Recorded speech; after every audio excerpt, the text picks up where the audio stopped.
Hello and welcome to the BVB update for July 11th. I'm Stefan Busko, and in this format I cover all Borussia Dortmund news, updates and shenanigans of the day. And today was a good day because we had the first public training session, which was also streamed on YouTube. Nice for people not living in Germany like myself right now. And yeah, we got to see all the new signings working out, training. We also got to see Gio Reyna on the pitch briefly.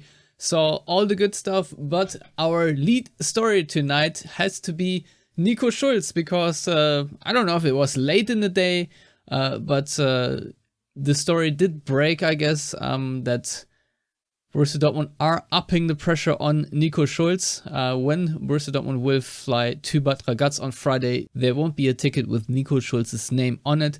Terzic said today after the game, Nico knows his situation with Tom Rote and Prince Anning. We have two guys that we want to further develop. So basically the story here is that Dortmund obviously paid 25 million for Nico Schulz, but are now ready to let him go for virtually free. I think right that his transfer market value is estimated about 4 million, but Dortmund are ready to let him go for lower than that because they write Schulz is earning 7 million a year and want to get him off the wage bill. Duh. So yeah, I think that's all very logical. And then Sport 1 came out and basically put on top of that Borussia Dortmund are actually also willing to sit Schulz in the stands for the rest of the season. So yeah, obviously that is very rough for Nico Schulz, but I think it is the right move for Dortmund. You know, I don't know, they gotta apply the pressure somehow. I'm not entirely sure how successful it will be, and I'm also not entirely sure how the left back situation is going to develop, because in theory it is nice to have Prince Anning and Tom Rote, two very young guys you want to develop, but I don't know if they're as good as Nico Schulz, because yeah, everyone is slandering Nico Schulz, but he's not completely terrible. So yeah, I have a hunch that if it doesn't work out and Nico Schulz is still around, that there might be a situation where Dortmund actually might have to rely on him. Yeah, I know. Unimaginable right now, but you know, to me that's where it's going.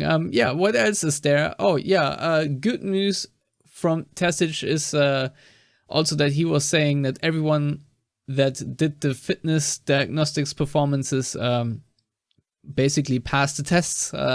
He said that every player did his fitness program diligently during the vacation. Nobody had to be penalized. I think this is really good news, considering that the off season is very short, and you know, Terzic himself admitted that basically when Dortmund start the season, be it against 18-16 München or against Bayer Leverkusen, that obviously no one will be at a complete 100% yet.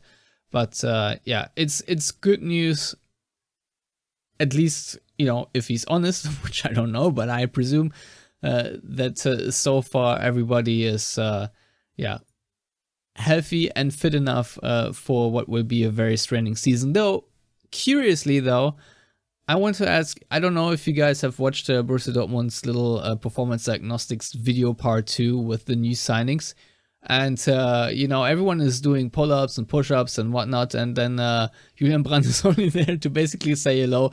They do not show him working out. I don't know if there's a clause in his contract or if he's just not doing anything, but yeah, it's curious. I don't know. We need to investigate that. And also a quick update on Gio Reyna, because he was on the football field today. He did not complete the training at 100%. But nevertheless, it was just good to see him on the ball again. And yeah, Terzic said about him after the game, quote, Gio was basically out for 12 months and had to deal with several setbacks. We're trying very hard to make sure that he has not to deal with another setback. We have to make sure that he regains the trust in his body now.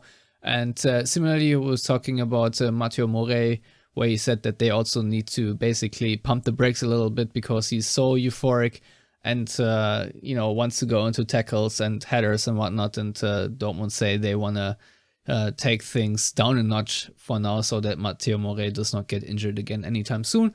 Also, a quick update on Emre Can and Daniel Mahlen, who right now are nursing muscular problems. Terzic said that they're expected to be at 100% when the team makes its way to Bad Ragaz. So I think that is good news. And yeah, there were also a couple other things that he said, but yeah, one was a bit tongue-in-cheek, where he was talking about Niklas Süle's first impression. He says that the first impression was very good, that he's been very extrovert, and after all, it wasn't his first transfer, but it was his most beautiful one, wink, wink. So yeah, very funny.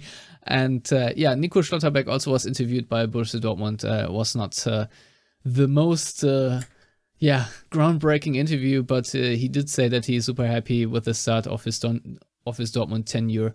And yeah, he said that it's unique in Dortmund, considering how many fans there are. He said, I went to training earlier, almost 1.5 hours before. I already saw the people walking here.